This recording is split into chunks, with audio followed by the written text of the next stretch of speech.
Welcome to the Power of Partnership podcast. I'm Riane Eisler, President of the Center for Partnership Systems. This podcast brings you voices from the partnership movement. People using partnership practices to build a world that values caring, nature, and shared prosperity. The Power of Partnership podcast is hosted by Cherry Jacobs Pruitt, a health policy and partnership scholar. Today, Cherry interviews Kate Amber, founder of End Coercive Control USA, for part 2 of our 2-part series on coercive control.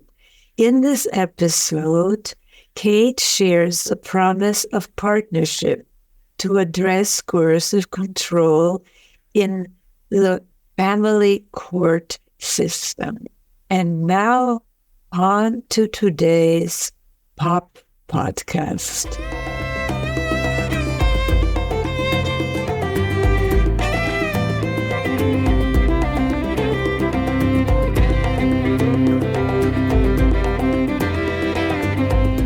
So welcome, Kate, to the Power of Partnership podcast. I am so excited to be able to have the honor of interviewing you today.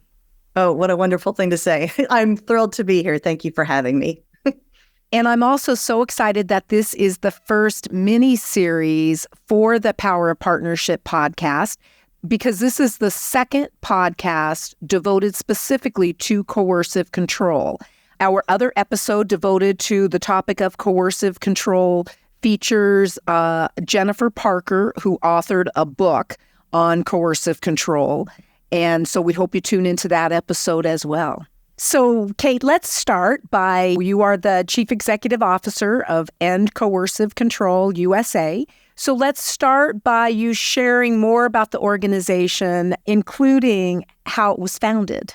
Sure. So, I had been in an intimate relationship that had been really confusing and painful, and I knew that it had aspects of domestic violence in it, but there seemed to be something else, and I didn't know what that was. And so I had started to do a sort of a deep dive in research to try to figure out what the heck happened to me, and I came across the term coercive control. And I read Evan Stark's book on coercive control. And after doing so, I was like, oh, this is spot on for what I experienced. And so because I'd never heard the term before, other people weren't discussing this term. But once I found it, I thought, well, we really need to raise awareness of this because what I experienced was horrific. And I'm sure that anyone else who's gone through this has had similarly bad experiences. And so I founded End Coercive Control USA, which I call ACUSA for short, to help detect, intervene in, and prevent coercive control in whatever environment that it shows up. And ACUSA works with both survivors and with professionals. And on the survivor end, what we do is we work mainly with cases in the civil, criminal, and family court. Many of the clients we have are survivors of intimate partner violence, and they're going through a custody battle with a coercive controller. And so on those cases, I'll do subject matter witness testimony, or I'll provide an assessment for coercive control to help them protect themselves and their children in custody battles. And then for professionals, ACUSA provides training and consulting to help organizations, businesses, nonprofits, governmental entities to be able to detect, intervene, and prevent coercive control in those environments. Yeah, so ACUSA was really created to make the invisible quicksand of coercive control visible, because coercive control has been said to be invisible in plain sight.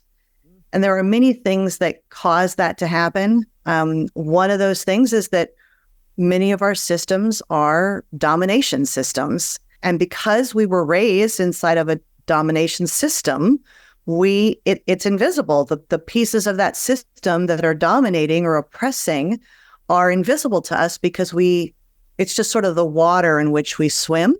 And that really aligns with Riane Eisler's work, where she talks about gender stereotypes and how important it is to address issues of domination, not just in big systems, but in little systems, like in the family with children and with the at the micro level with the family and the meso level with the organization and at the macro level of society. And so that is what ICCUS is really committed to doing, is to reducing coercive control and reducing the use of domination within those different areas. So let's now dig a little deeper into those trainings, because I know that you've developed an innovative training model for professionals who are working with individuals who may be experiencing coercive control, and you call it the Quicksand Model. So can you share more about how you developed this model? Sure. So I was going through a situation where there was a protective order in place, and there had been protective order violations, and there was a protective order violation case pending, which had been pending for more than 2 years, almost 3 years at that point, when the county attorney's office advised me that they planned to dismiss the case. And that was very shocking to me. I had been hoping for a lifetime protective order to come from that case for myself and hopefully to protect my children as well. And so, but apparently because of COVID, all these cases had stacked up and the county attorney's office simply couldn't prosecute them all. And so they were, this was how they were going to handle that. They were either going to plead them out or they were going to dismiss them altogether. So the stress from that, it caused my PTSD, which I actually had complex post-traumatic stress at the time, and it caused all of my symptoms to flare up. And I was having increased panic attacks. I was having increased flashbacks. All sorts of symptoms that were really negative and distressing. And in the middle of one night, I woke up, it was maybe 1 or 2 o'clock in the morning, and my heart was racing. It was pounding out of my chest. I couldn't catch my breath. I was just overwhelmed by this feeling of terror and dread of what could happen next, because I felt like I was being failed by the system. And it was difficult enough to deal with a coercive controller, but my body was responding to this new threat, this systemic coercive control that I was experiencing now in the criminal justice and family court system. And I must have been an hour like that with my heart racing and I couldn't breathe. And finally, at some point, I thought to myself, oh, this must be what it feels like to die in quicksand. And at the time, I wasn't thinking, oh, yay, a new name for my training model. But that's what it turned into. That was how the Quicksand Model was born, because I wanted a training model that could help professionals understand what the experience is like from the perspective of a targeted victim. And I felt like that metaphor communicated that. Beautiful. Can you share how the model works?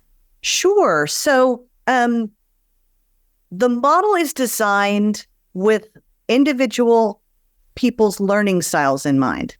So it was specifically created so that regardless of your learning style, whether you're visual or auditory or kinesthetic, that the training will work for you. And it'll work quickly and easily for you to be able to learn this really, because coercive control is really complex and it's really nuanced. But between the metaphor and the alliterations and the graphics, the images that we use in the model, it is designed to help professionals see coercive control that has been hidden in plain sight before their very eyes. And it helps them to be able to see that, and it makes that invisible coercive control visible. And is it only for professionals, or can individuals use it as well? Well, sure. You can use the training for a lot of different things. Survivors often find it very validating of their experience.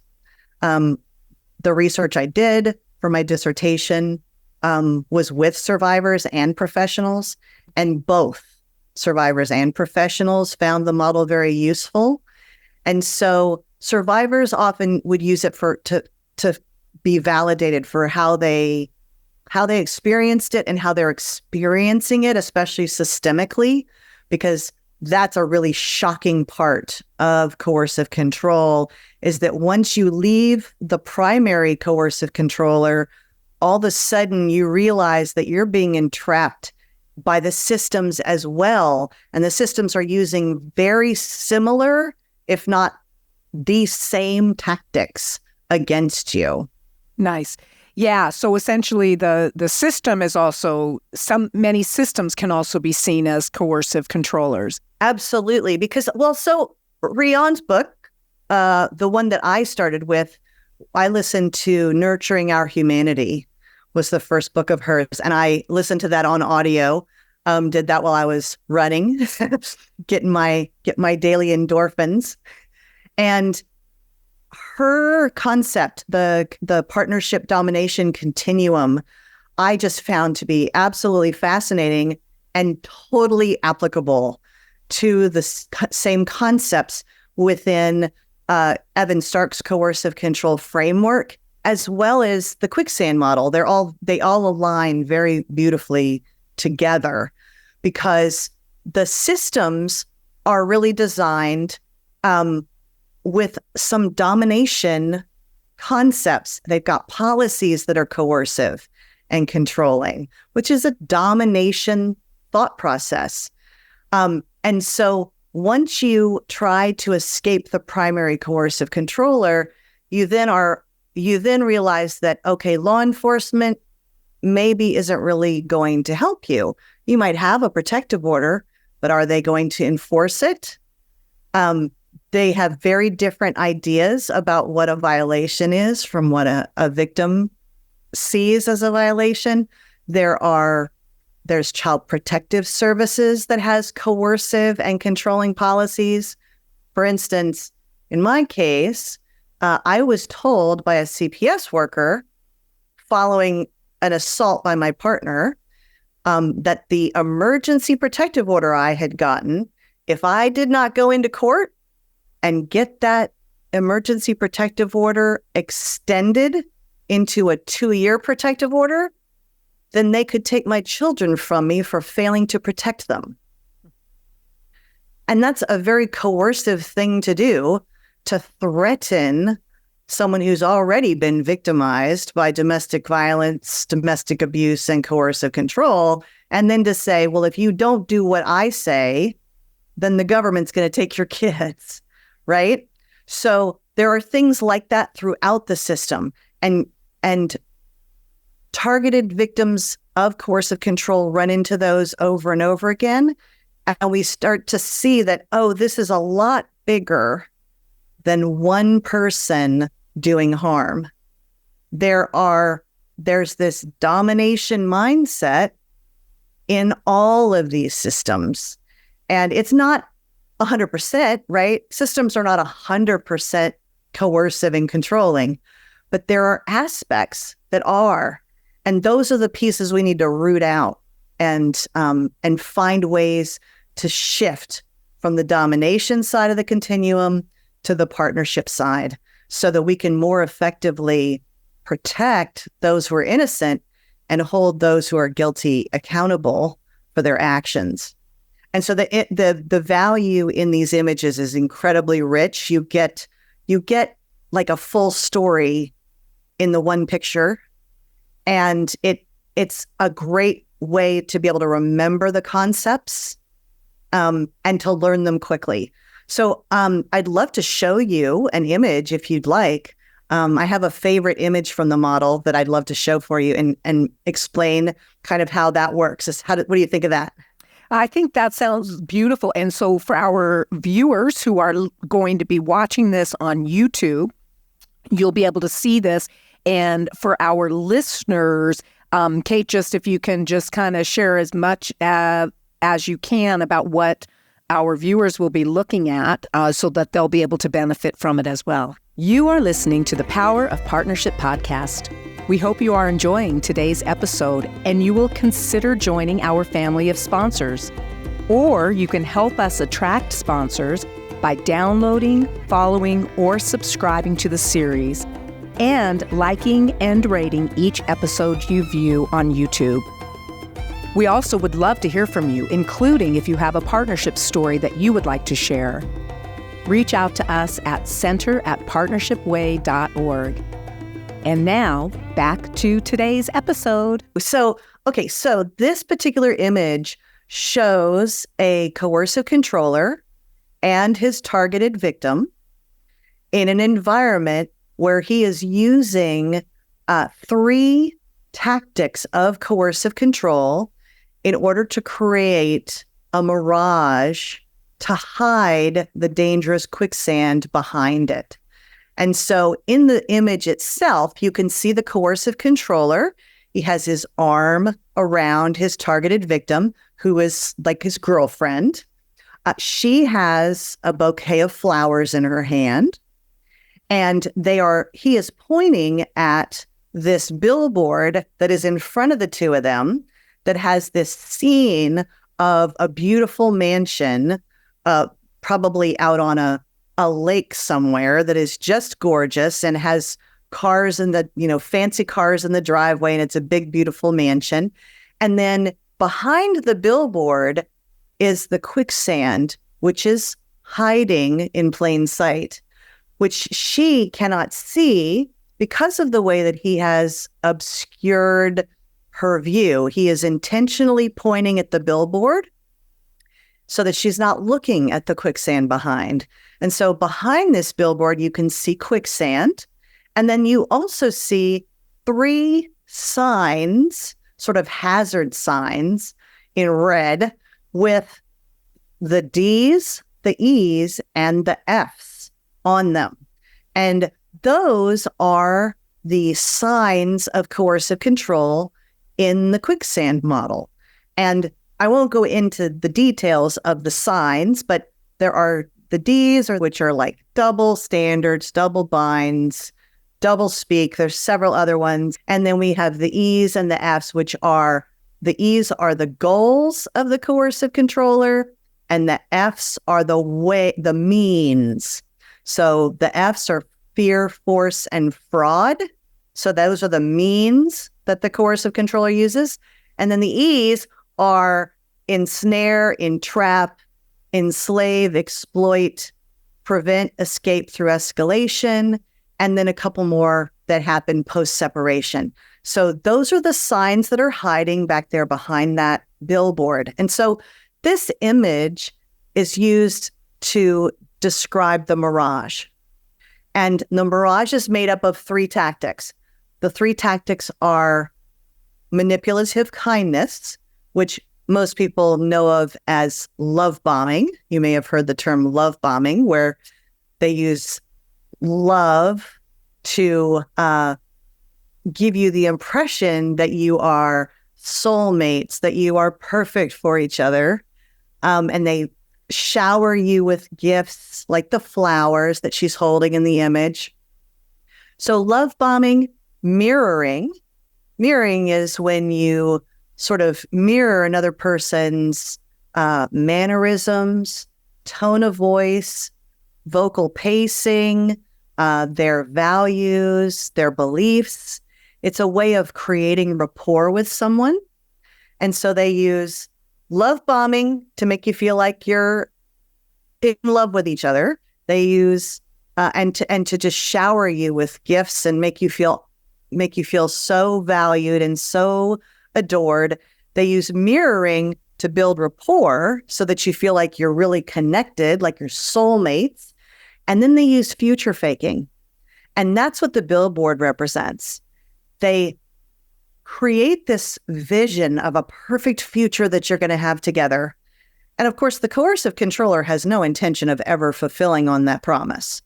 Like, it's not real. It's an illusion, which is why I call this whole thing the mirage. Because those three tactics create this mirage. It obscures the dangerous quicksand behind it. And it has the targeted victim feeling really connected and like they found their perfect soulmate with this coercive controller. And it is this mirage that then makes it very difficult later on for the targeted victim to see once the coercive controller's tactics shift from these sort of love bomby tactics to the more derogatory, demeaning, isolating, and cruel tactics that will come later.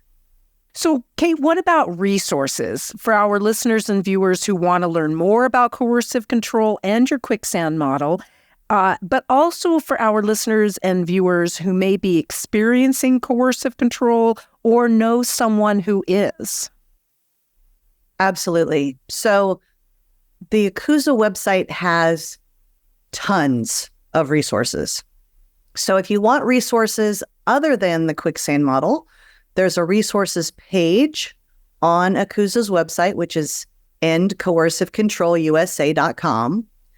And you click on the resources tab, and you'll be able to find all sorts of resources, regardless of the context in which you are experiencing coercive control. So whether you're experiencing it in human trafficking, whether you are dealing with a gang or extreme violence from like a violent extremist group, or if you're in a cult, any domestic abuse, any environment where you might experience coercive control, you're going to find resources to help on that resources page. And there's also lots of links to research from other folks in the field who work with and study and research coercive control. You're going to find research links from those folks. And then if you want to learn about the Quicksand model, there is a link, the QSM training link model on that same website. You'll be able to read up on the Quicksand model. There are a couple links there to some courses that you can purchase if you'd like. There's a introductory course, which has the actual videos that I used for the research.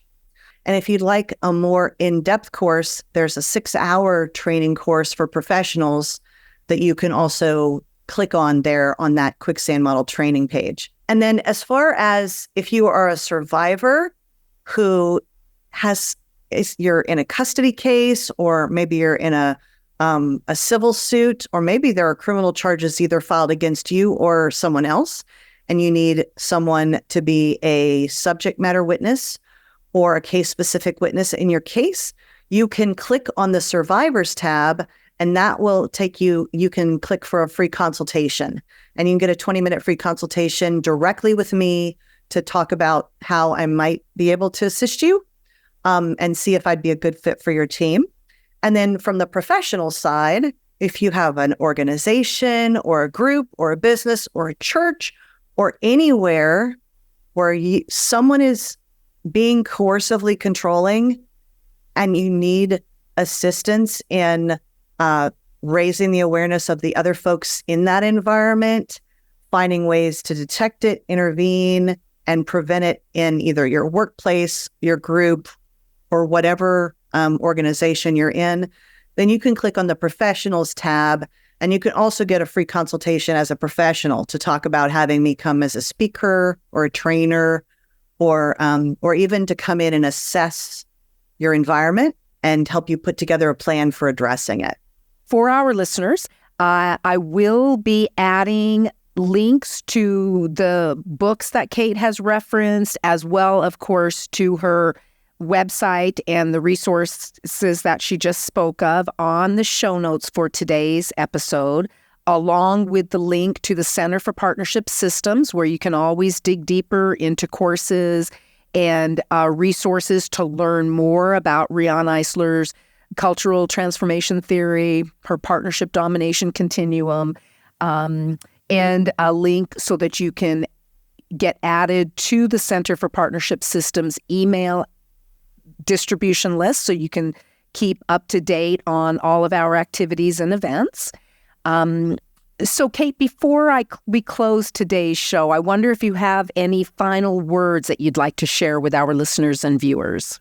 Yeah, I think probably the message that I would want to get out there is that there's not one thing that we can do to prevent coercive control. There's really many different things that need to be dealt with. And a lot of those things need to be worked on from this idea of moving systems and organizations and families and communities from a domination mindset, which is the mindset of coercive control, to a more partnership mindset, to systems that are cooperative, that promote liberty and autonomy and cooperation, and we need to pass laws that support that. We need to create policies that support that, and we need to promote equitable and equal systems. And those things all need to be worked on at the same time. And so I'm doing my little part. I hope that you can do your little part. You are doing your part, certainly, Cherry. And thank you so much for having me with you today. Thank you so much for being here, Kate. Thank you for listening to the Power of Partnership podcast. We're grateful to Rising Appalachia for the use of Resilience as our Power of Partnership theme music.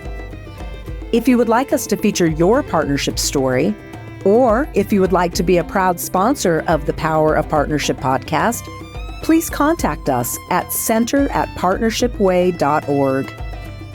We hope you enjoyed this episode and will leave us a review on your favorite podcast channel. And don't forget to subscribe to be notified when new episodes are released. I'm Cherry Jacobs Pruitt.